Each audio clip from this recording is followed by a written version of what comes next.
시대 젊은 크리스천들의 고민 상담소 와렌 와이. 안녕하세요. 저는 청년사역자 장희찬 전사입니다. 세상에 수많은 청년들의 고민들을 오늘도 한번 모아서 청년들의 시각으로 재해석해보는 시간을 가질 텐데요. 함께해 주시는 네 분 나와주셨습니다. 안녕하세요. 안녕하세요. 안녕하세요. 저는 개인적으로 9월을 굉장히 좋아하거든요. 왜요? 이 더위가 조금씩 물러가고 선선함이 밀려올 때. 저도 9월이 너무나도 좋습니다. 왜 안 물어보세요? 그냥 그렇게 알고 넘어가려고. 그런 중요한 거 다 넘어가려고 지금. 아니 좋아요. 그냥 좋고요. 제 생일이에요. 아, 9월에서. 선물 주세요. 9월에 생일이시군요. 네. 며칠인지 아무도 안 물어봐 주시고. 네. 그러시구나. 9월에 있으시구나. 네. 사실 저희 와렌아이 우리 가족 중에 가을 남자 한 분 계시잖아요. 추남 오철입니다. 오, 추남. 추남 오우철 선생님 나오셨습니다. 이제 그 절기 중에 이 백로라는 게 있대요. 백로. 하얀 이슬이란 뜻인데 이제 슬슬 풀잎에 이슬이 맺히는 시기. 네. 네. 그래서 정말 가을이 다가오는 것 같은데 여러분 가을하면 뭐가 제일 떠오르세요? 추석 송편 먹고 이제 청고마비의 계절. 말도 살찌고 나도 살찌는 계절이죠. 더 이상 설명하지 않겠습니다. 마비될 정도로. 근데 저는 이제 하나 아쉬운 게 있는데 저는 가을을 너무너무 좋아하는데 이 가을이 여름과 겨울에 뭔가 애매하게 껴서 굉장히 빨리 지나간 느낌이에요. 네. 맞아요. 그래서 빨라요. 빨리 지나가.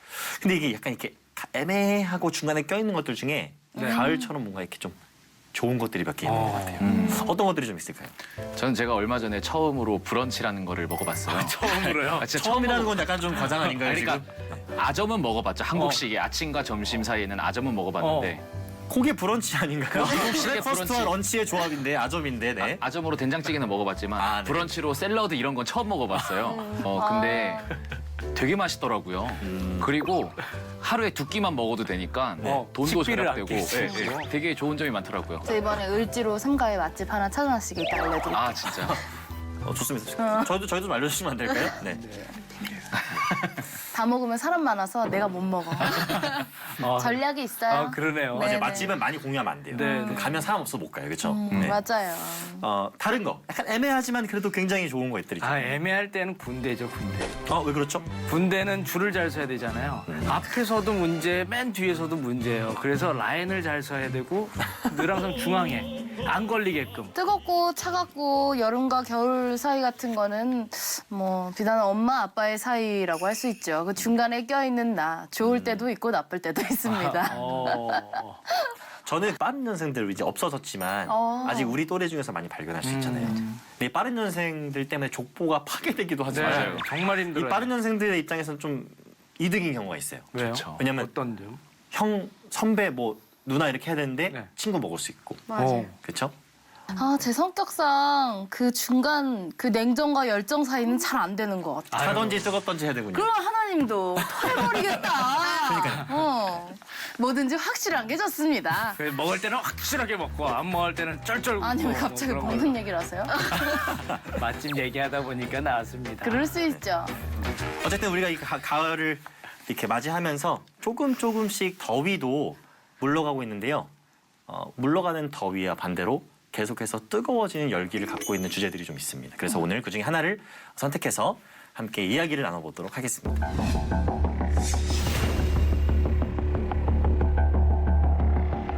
저는 모태신앙으로 어렸을 때부터 신앙생활을 한 청년입니다.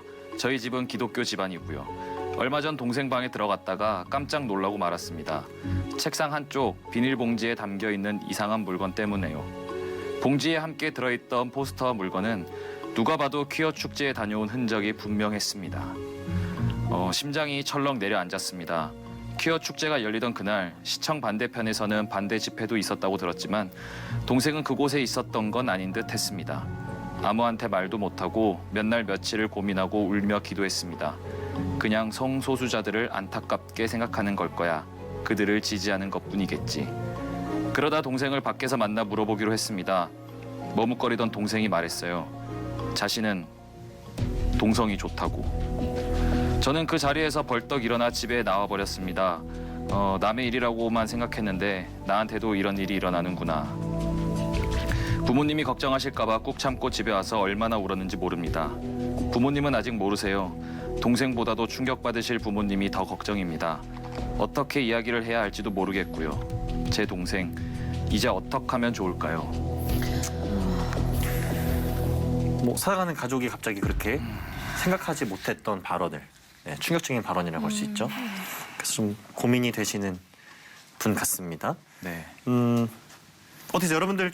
여러분들 입장에서 충격적인 사연인가요? 네, 어떻게 충격적이죠. 받아들이시나요? 네. 저는 이 사연이 더 충격적인 게 그 모태신앙이고 기독교 집안에 있는 자녀인데 그런 어떤 동성애 성향을 갖게 됐다는 게 좀 납득하기가 어려울 수도 좀 있는 충격적인 것 같아요. 제 부분이 입장에서는.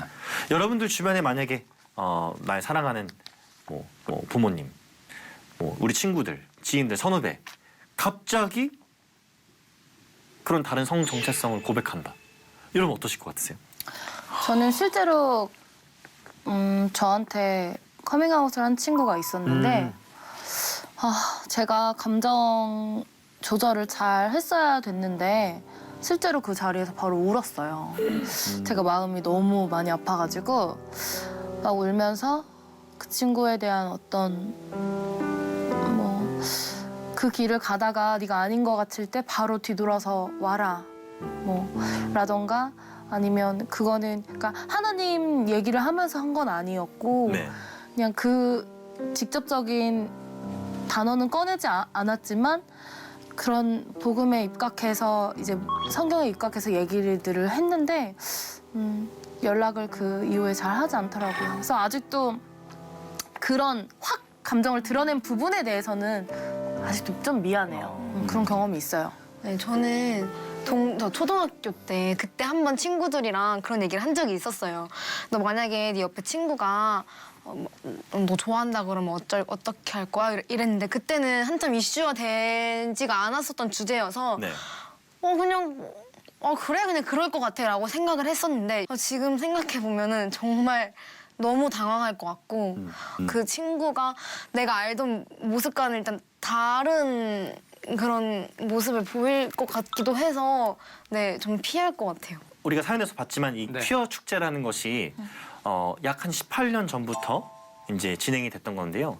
그 당시에는 굉장히 소수 그리고 뭐 크게 이렇게 사회적으로도 이렇게 납득되지 못했던 부분들이 있는데 지금은 벌써 뭐 전국 7개 나 되는 곳에서 5만여 명 가까이 이 퀴어 축제에 참여를 한다고 합니다.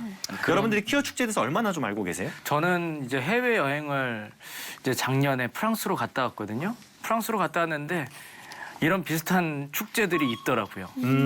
특히나 뭐 되게 인상적이었던 거는 우리나라보다 훨씬 더 자연스럽고 네.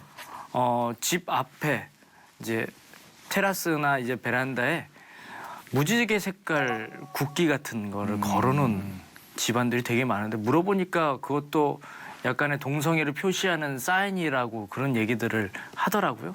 그런 거 보면서 이게 훅 현실로 들어오는 느낌이었어요. 되게 먼 거리에 있다라고 생각했었는데. 이 퀴어 축제가 네. 요즘 너무 이렇게 커지잖아요. 그래서 트위터에서는 그런 얘기도 있대요. 시청은 이제 너무 좁고 너무 더우니까 내년부터는 고척 스카이돔에서 퀴어 축제를 진행하자. 더 많은 인원들이 모이고 더 좋은 환경에서 할 수 있도록. 네. 근데 제가 알고 있는 퀴어 축제는 그냥 성소수자들이 그냥 모여서 자기들을 드러내고 노는 자리라고밖에 모르고 있는 것 같아요. 근데 정작 저는. 그리고 그 성소수자들만 있을 것 같지만 그냥 우리가 생각하는 가족 단위도 많이 가서 축제를 즐기고 오는 경우가 되게 많더라고요. 축제인 줄 알고. 네, 동성애자들, 성소수자들만의 축제가 아니라 모두가 즐기는 축제다라고 강조하고 있는 것도 맞는 것 같아요. 뭐 어쨌든 매년 지금 이루어지고 있는 퀴어 축제이지만 꼭 이거 축제가 진행될 때마다 이곳 저곳에서 잡음이 좀 들려옵니다. 저는 너무 좀 선정적인 부분이 없지 않아 네네네. 있어서 그런 말들이 나오는 것 같아요. 거기서 나눠주는 그런 물건들이나 한 번은 이제 이슈 됐었잖아요. 네. 또 남성분이 너무 선정적이게 이제 복장을 하고 나오셔서 그런 일들이 좀 많기 때문에 좀 이슈가 되는 부분이 없지 않아 있는 것 같아요. 너무나도 그 같은 동성끼리 이렇게 같이 껴안고 부둥켜 안고 그런 것 것들이 이제 사진으로 미디어를 통해서 가감없이 비춰지니까 저는 약간 좀 부정적인 느낌과 이거를 또 모르는 이런 내용들을 모르는 청소년들이 봤을 때는 어떻게 생각이 변할지도 모르잖아요. 참 부정적인 인식이 드는 것 같아요. 그런 것 때문에. 그리고 제 개인적인 생각으로는 저는 그 퀴어 축제 할 때에 그 반대 기독교 집회에 갔었어요. 네네네. 반대 집회 갔었는데 이제 그 건너편에서 들려오는 소리들을 들었을 때 어떤 축제의 개념이 아니고 시위 같더라고요. 시위 같았고 그게 마치 우리한테 선포하고 강요하는 느낌을 저는 받아서 그게 뭐 동성애라서가 아니고 성소수자라서가 아니라 조금 많이 불편한 느낌이 들었거든요. 근데 물론 저도 그 반대에서 기도를 하고 있었지만 그래서 그렇게 느낀 건지 정말 그들이 그렇게 해서 그런 건지는 뭐 모르겠지만 아무튼 좀 그런 불편함이 있었어요. 저는 이제 그런 것들을 보면 일종의 약간 모순을 발견하기도 합니다. 그러니까 쉽게 말하면 그러한 다양성인 성 정체성을 인정해 달라라고 호소하는 네. 부분들이 있는 거잖아요. 하지만 본인들이 어떤 받아들일 수 없는 반대되는 의견은 그 다양성의 범주 안에 포함되지 못한다라는 거. 그러니까 항상 이런 퀴어 축제가 있을 때마다 기독교계와 잡음이 있는 것은 다른 시각과 생각을 가지고 있기 때문이 아닌가 생각이 드는데요. 기독교가 주장하는 것들도 그들이 말하는 다양성에 들어가야 하는 것이 맞지만 또 배척된다라는 거. 저는 그래서 다양성을 주장하면서 그렇게 배척하는 모습을 보인다는 것이 전 솔직히 이해는 잘 안 갑니다. 우리가 이 동성애 문제 얘기하면서 또 빼놓을 수 없는 게 바로 이 당연하게 선천적인 것으로 그냥 우린 그렇게 태어났으니까 그렇게 해도 되는 것이다 네. 라고 봐야 되는 것인지 아니면 후천적인 것인지 그들이 잘못된 선택 또는 그들의 뭐 소질 있는 선택을 통해서 이렇게 된 것인지에 대한 논의도 지금 나오고 있다는 거죠. 인간이 남자로 태어났는데 갑자기 어느 날 난 여자인 것 같다라고 생각해서 여자가 될 수는 없잖아요. 동성애가 유전이다, 선천적일 수밖에 없다라는 논문은 발표가 됐지만 정확히 그런 유전자가 밝혀진 바는 없다고 하거든요, 아직.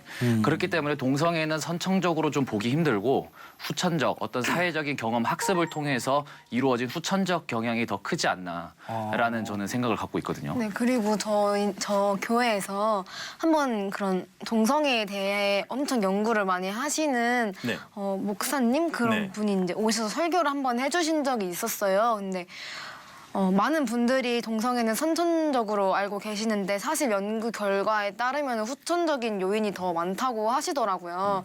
그래서 뭐 일란성 쌍둥이에 대한 뭐 연구도 있고 뭐 동물들 같은 경우에서도 동성 교배가 있는 경우가 있대요. 근데 네. 그 이유가 비환경적인 좀 그런 스트레스를 많이 받는 환경에 있을수록 그런 확률이 높아진다고 하더라고요. 그래서 이 많은 결과에 따르면은 선천적인 것보다는 후천적인 요인이 좀 더 많다고 하더라고요. 네. 근데 저는 선천적이건 후천적인 거든 그것은 중요하지 않다고 생각을 해요.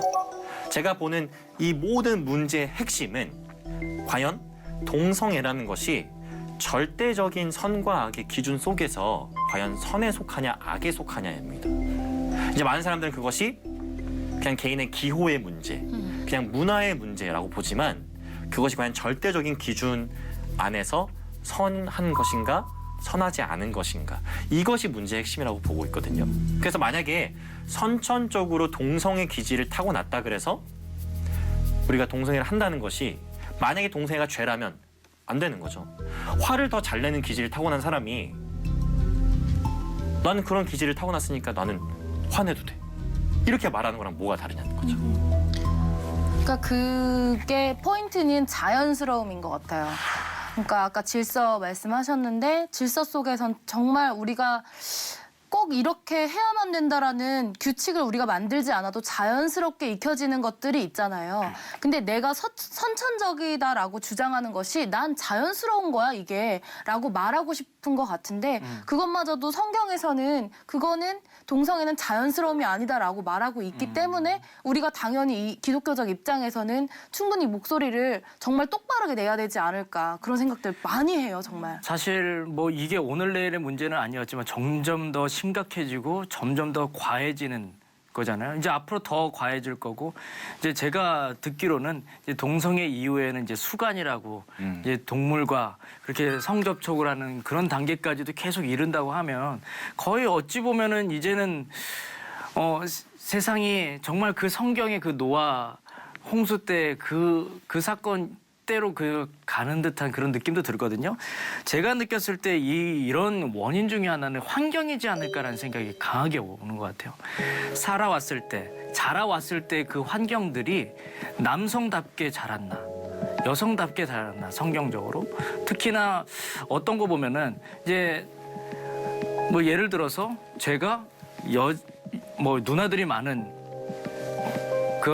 집에서 자랐다고 하면은 좀 더 이제 여성적인 성향들이 강할 테고, 그다음에 내가 남자 집에서 자랐다면 또 남성적인 성향들이 강했을 것처럼 이런 환경들에서 오는 그 정체성의 인식 자체가 좀 달라지지 않았을까 생각이 들고, 그런 것들이 매체와 연결이 되다 보니까 더군다나 이런 사람들이 있구나 이제 인정하고 거기로 따라가지 않을까라는 생각도 들거든요. 그래서 우리가 몇 년 전까지만 해도 어쨌든 굉장히 부정적인 생각들이 많이 있었잖아요. 동성애에 대해서. 근데 요즘 세대 우리 젊은 청년들은 우리가 그렇게 하는 것처럼 그렇게 부정적으로 이 문제를 바라보고 있지는 않습니다. 네, 실제로 자료를 보니까요. 18세부터 29세 연령층의 동성애 선호도가 50세 이상 중장년층보다 4배 이상 높았다고 하거든요.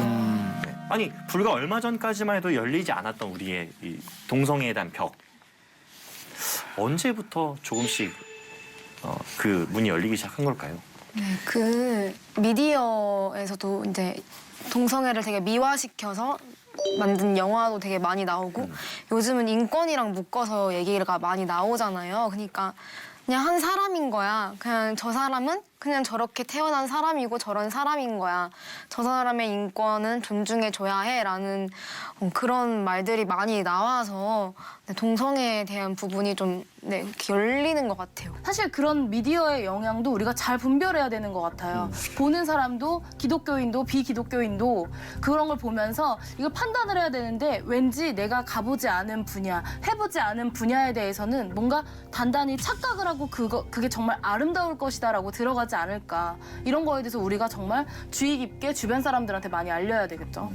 그리고 그 인권이라는 이름이 참 너무 만연하게 쓰이는 것 같아요. 그들을 만약에 인격적으로 인정해주지 않고 인간으로 봐주지 않으면 깨어있지 못한 사람이고, 그들을 인간으로서 인격적으로 봐주고 대접해줄 때 뭔가 지식인으로서 나아가는 것 같은 사회적 분위기도 되게 문제인 것 같고, 그리고 퀴어 축제, 이 축제라는 이름도 그 이름 때문에 그저 진짜 아까 말씀하신 대로 축제로 알고 오시는 분들이 생기고, 심지어 유모차를 끌고 아이를 데리고 오시는 분들도 있다고 해요. 그렇게 어렸을 때부터 이건 축제야, 축제야 하면서 이렇게 즐거운 문화로 자꾸 접하다 보니까 갈수록 이제 동성애에 대한 반감이 줄어드는 거겠죠. 예. 명확한 기준이 없어요. 그냥 기준이 없고 흔들리다 보니까 그냥 다 좋은 게 좋은 다 거고 좋은 게 좋은 이들도 거고. 사람인데 어찌 보면은 우리나라도 문화가 서양처럼 바뀌고 있는 거예요. 그러니까 원래는 우리가 정말 유교적이고 보수적이잖아요. 그래서 이런 게 왔을 때 거의 대부분 어른들은 그리고 이제 혼내기도 하셨고 그랬는데, 요즘은 그렇게 하면 오히려 더 안 되는 시점들이 됐고, 그러다 보니까 이런 낯선 것들을 계속 부딪히다 보니까 이게 너무나도 자연스럽고 그 권리들이 진짜 권리인 것처럼 나온 거죠. 실제로 최근에 굉장히 중요한 사건이 있었죠. 2015년도에 미국에서 동성애 합헌 결정이 나게 되었습니다. 그래서 그거에 뒤이어서 그런 이슈도 있었어요. 케이크를 장사하는 사람이 동성애 커플이 와서 자신들의 결혼을 위해서 쓸 케이크를 사고 싶다 했더니 나는 신앙적인 이유로 그렇게 함께 그 결혼식을 참여할 수 없다 했더니 차별했다, 무시했다, 이런 식으로 소송이 들어간 거예요. 근데 다행히 무죄 판결이 났는데 어쨌든 이런 굉장히 민감한 이슈들이 계속해서 등장하고 있다는 겁니다. 과연 이 동성애라는 것을 우리가 하나의 기호, 문화의 일부로 볼 것인가, 아니면 분명한 절대적인 규칙이 존재하고 기준 속에서 선과 악이 있다면 악에 속하는 것인가, 선에 속하는 것인가. 우리도 이런 얘기할 때 되게 불편하듯이 네. 왜냐하면 이 얘기를 받아들이는 사람들의 입장에서 우리에게 비난의 화살을 돌리는 사람들도 있고 우리를 옹호하는 사람들도 있을 텐데 어찌 보면은 좋은 게 좋은 거고 그런 소리 안 들었으면 좋겠잖아요. 그러다 보니까 묻고 하는 거예요. 그냥 아무 얘기 안 하는 거고 그다음에 이 사람 입장도 존중해주고 저 사람 입장도 존중해줘야 내가 편하기 때문에 점점 이제 사회가 개인적으로 바뀌다 보니까 이런 것들에 대한 분명한 기준이 없어진 것 같다라는 생각이 들어요. 그리고 네. 차별에 대해서도 너무 민감하다는 생각이 들거든요. 내가 가기 싫어서 안 갈 수도 있는 건데 그걸 어떤 차별의 입장에서 본다면 그럼 우리가 할 수 있는 게 뭐가 있겠어요. 그럼 이성 간에도 고소할 수 있죠. 내가 만약에 뭐 바람 펴서 결혼한 사이야. 그러면은 제 바람 펴서 결혼식 안 갈래. 이러면 차별인가요? 그건 절대 아니잖아요. 우리가 분명히 해야 될 것은 그들을 혐오하는 게 아니잖아요. 혐오하는 게 아니고 우리는 성경적 입장이고 크리스찬이어서 그거를 찬성할 수 없는 거예요. 절대 찬성할 수 없고 아니라고 말해줘야 하는 입장이고 또 그렇게 생각하는 건데 그들은 그것만 가지고도 쟤 나 혐오해. 쟤 나 차별해. 이렇게 생각하는 게 되니까 거기에서 계속 갈등이 빚어지는 거죠. 실제로 지금 뭐 방금 예빈 씨가 우리 크리스천들은 절대로 그런 걸 용납할 수 없지만 하면서 얘기를 이어가셨는데 교회 내에서도 또 신학교 내에서도 이미 동성애 말고도 성소수자들을 인정하는 그러니까 그들을 우리가 뭐 죄는 죄인데 네. 사랑으로 품어야 된다는 개념이 아니고요. 그들이 하는 모든 행위, 갖고 있는 사상이 성경에 어긋나지 않는다라고 믿고 가르치고 주장하는 사람들이 이미 교회 안에서 또 신학교 안에서 많이 생겨나고 있다는 거죠. 그 심지어 제가 알고 있는 몇몇 군데 신학교는 그 신학교 내에 LGBTQ 커뮤니티가 있습니다. 네, 뭐 레즈비언, 게이, 바이섹 등 그 성소수자들을 위한 동아리나 그룹을 학교에서 펀드를 지원해가면서 이렇게 운영하게 해주기도 하고요. 네, 그 기독교 학교들도 축제할 때 그런 부스가 꼭 하나씩 있어요. 네. 그리고 어떤 기독교 학교에서 세계 최초로 커밍아웃을 한 주교의 내용을 다룬 그런 다큐를 학내에서 상영을 해가지고 이제 논란이 됐던 적도 있고. 뭐 그뿐만이 아니라 몇몇 교단에서는 이미 동성애자에게 목사 안수를 주는 경우가 이제 생겨나고 있습니다. 그리고 무지개 교회도 있더라고요. 성수수 그 동성애자들을 위한 어떤 그들이 잘못되지 않았다라고 인정해주는 교회들이 또 있더라고요. 그래서 근데- 교회 간판에 네. 보시면 네. 이렇게 조그맣게 아니면 크게 무지개가 그려져 있는 곳들이 있을 거예요. 그것은 말씀하신 대로 우리는 다 웰컴. 그러니까 그 웰컴이 그런 것들이 하나님 보시기에 좋지 않은 죄이지만 당신들을 환영합니다가 아닌 그거 죄 아닙니다. 당신들을 환영합니다. 라는 사인이라는 거죠. 근데 어찌 보면 이 얘기만 딱 듣고서 어찌 보면은 우리가 기독교인이지만 성소수자들을 보면서 이건 죄다. 너희들 잘못됐어.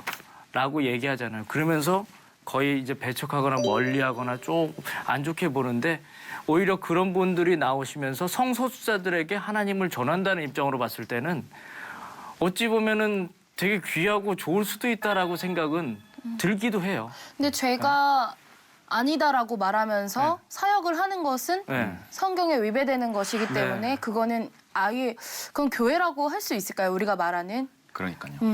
그래서 이제 신학교에서도 동성애가 성경에 위배되지 않는다는 것을 증명해내기 위한 queer theology, 퀴어 신학이라는 것도 등장한 지가 꽤 오래됐고요. 어떻게든 이 성경 속에서 동성애라는 것이 인정될 수밖에 없게 시야를 갖게 하는 것. 그런 노력들을 실제로 신학자들도 많이 하고 있다는 겁니다.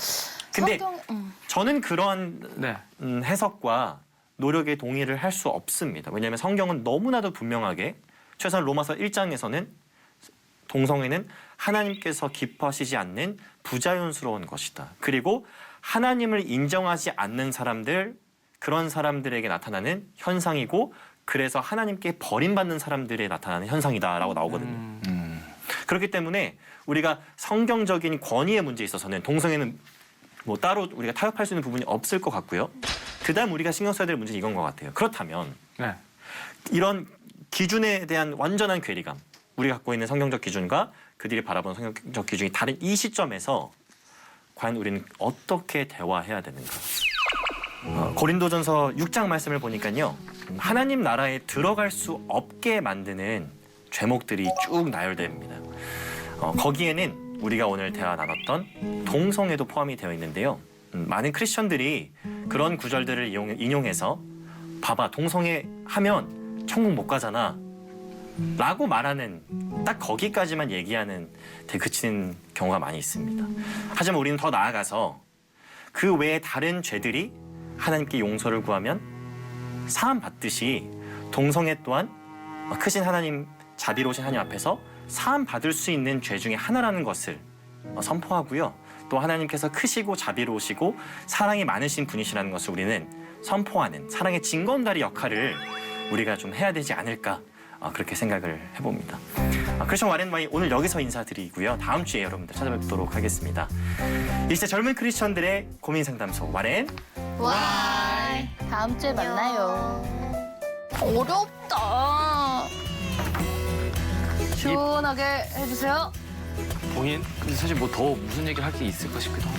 그냥 아예 줄러. 뭐라고 지금? 줄을 사시오. 이거 나 이상한 얘기를 많이 해가지고. 아니 오빠 그렇지 않아. 아니 근데 그냥 해야 될 얘기겠어요? 이런 얘기도 마음대로 못하는 세상이 되고 있어. 아 나는 그러니까 이게 난 너무 싫고 짜증난다. 그러니까 차별금지법이 통과가 되지 않으면 뭐해? 이미 말을 못하는데. 우리를 차별하지 마세요. 그 말하면서 우리를 차별하는 거예요. 그게 이게 굉장히 되게 차별인 굉장히 거예요. 모순적인 거예요.